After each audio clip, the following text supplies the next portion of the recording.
There are some people who think our best days are behind us. They think we're too small, too weak, too worn down to hold our heads high and walk tall on the world stage. They've lost faith in their country, and they've lost faith in their own ability to make a success of it. A European bureaucracy totally unaccountable to anybody. These are quite serious matters. They think we're better off letting other people make our decisions for us. The European Union and Britain is one thing. The United Kingdom belongs to the European Union. They are wrong. We are a great country, a proud country, a brave country, a country with an amazing history of entrepreneurialism, sporting greatness. A great innings by Ian Botham. And amazing science. We are big enough to stand on our own 2 feet. We are strong enough to make our own mark in the world, and we are brave enough to make our own decisions, live under our own laws, bear our own failures, and forge our own success. Just like our friends in Australia and Canada and any other proper democracy anywhere else in the world. Let's have peace, trade, and honest friendship. Let's believe in ourselves, and let's make June the 23rd Independence Day. Ladies and gentlemen, I give you Nigel Farage, who believes in Britain and has the courage to help us make the 24th of June Independence Day. Nigel Farage.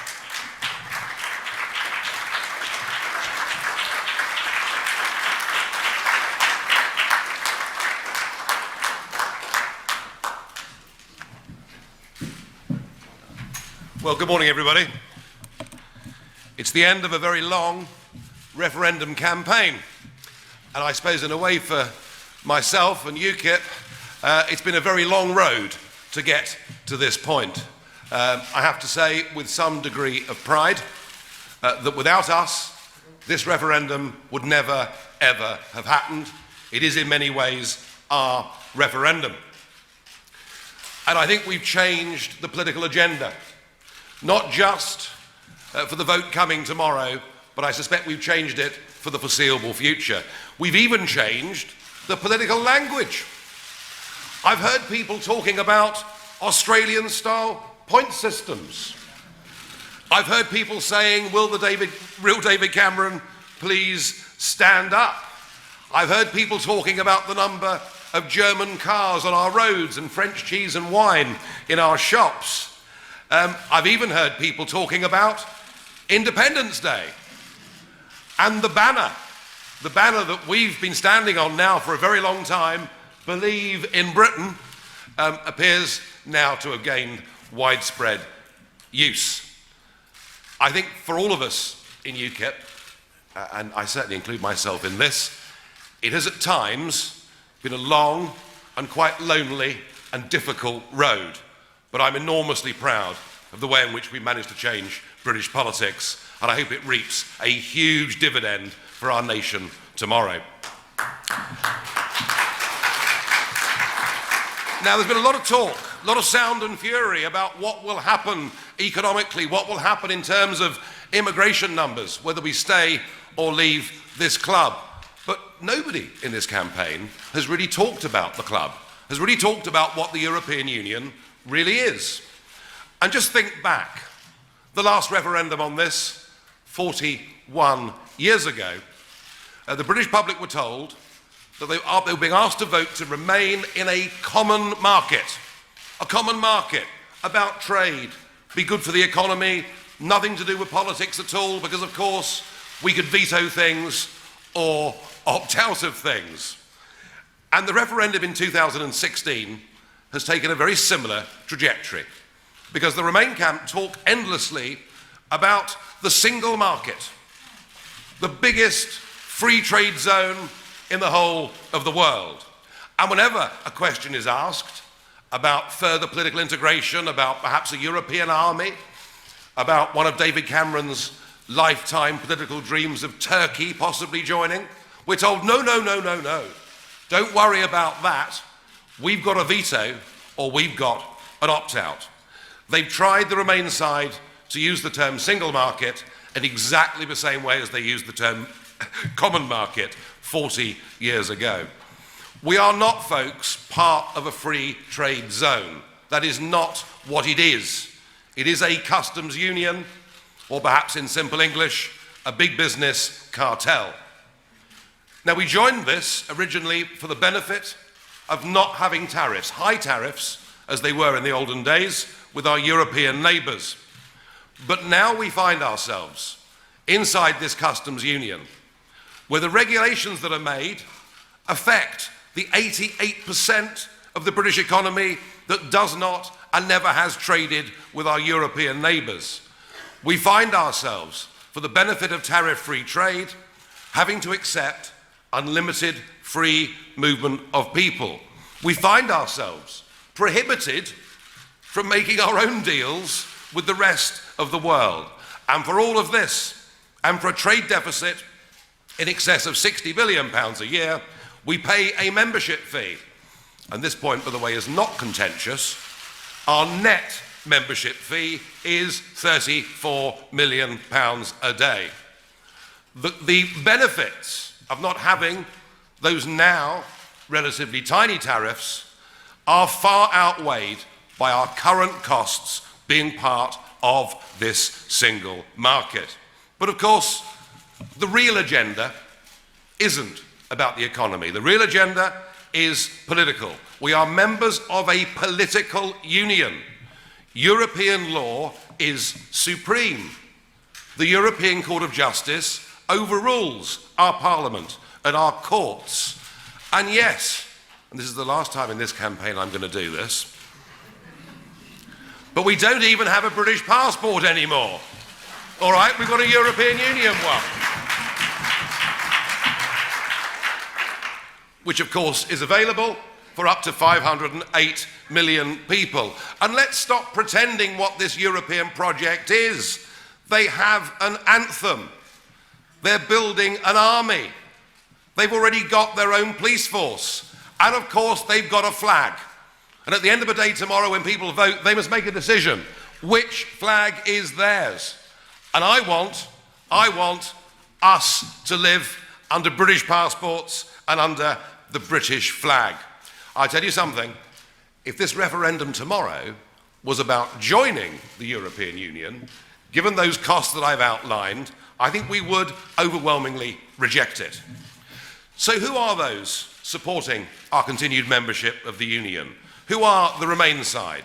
Well, some are the dreamers, generally of an older political generation, people who believed in the European project from day one, people like Lord Heseltine, who still very unapologetically says he looks forward to the day when Britain joins the euro.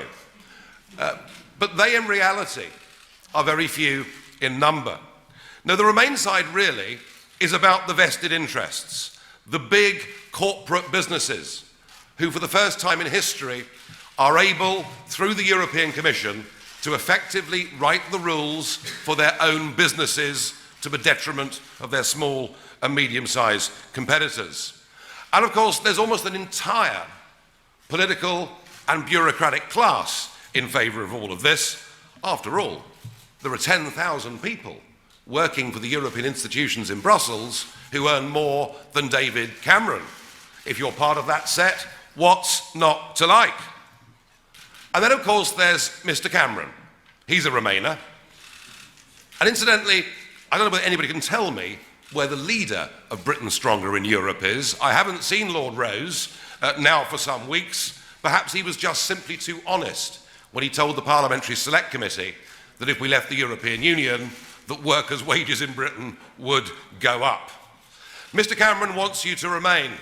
He told you he was going to get a great deal for this country. He got very little. He came back insisting that it's legally enforceable. It is not. And I expect that if we were to side with Mr. Cameron tomorrow, the European Parliament would begin unpicking that deal before the summer recess. And today he makes yet another, frankly, dishonest pitch to the public when he tells us that if we vote to remain, we're voting for further reform. Mrs. Thatcher, at the height of her powers, was incapable of reforming the political direction of the European Union. Tony Blair, who said at the start of his 6 months presidency of the EU that he would turn the Union around, failed completely to do it and surrendered much of our rebate.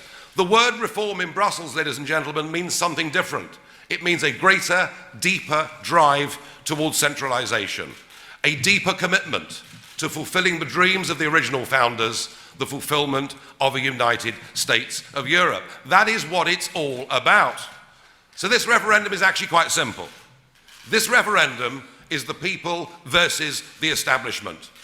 And one of the enduring images that I shall keep from this referendum is when I tried to give Britain's ailing fishing industry the opportunity to give voice to what has happened to their communities by taking their small flotilla up the Thames. And I thought the sight of a multi-millionaire former rock star shouting abuse, making a variety of hand gestures, some of which got published in the papers and some didn't, and not directed just at me, that would have been okay, but directed at our fishermen. That image for me says it all. That actually it's the vested interest, it's the rich, it's big business, it's those who are doing very nicely, thank you, against pretty much everybody else. We can do better than this. Tomorrow we can vote for real change. Tomorrow we can vote to put power back in the hands of people. We can vote to take control of our country back. We can vote to get our borders back. We can vote to get our pride and self-respect as a nation and in who we are as a people back. I want us tomorrow to vote for Britain to become independent. I want us to vote for us to become democratic. I want us to vote for us to become a normal country, because normal countries make their own laws. Normal countries are in charge of their destiny and their future. If you've never voted before because you think voting won't change anything, then tomorrow is your opportunity to make a difference. Go out and do it. Vote with your heart. Vote with your soul. Vote with pride in this country and its people. And together we can make tomorrow our Independence Day, a big day in our national history, a day that is good for us and a day that is good for the rest of Europe too, because other nations will follow us. I believe the passion and commitment is on our side of the argument. I believe that most of our voters would crawl over broken glass to get down to that polling station tomorrow, but we need the others. We need the people who agree on the street or in the pub or in the cafe. We need them, the non-voters, to go out and vote for their country tomorrow. I'm optimistic that they're going to do it. It may be tight, it may be narrow, but I genuinely believe we are going to win this. Thank you. You didn't frankly have the balls to put country before party.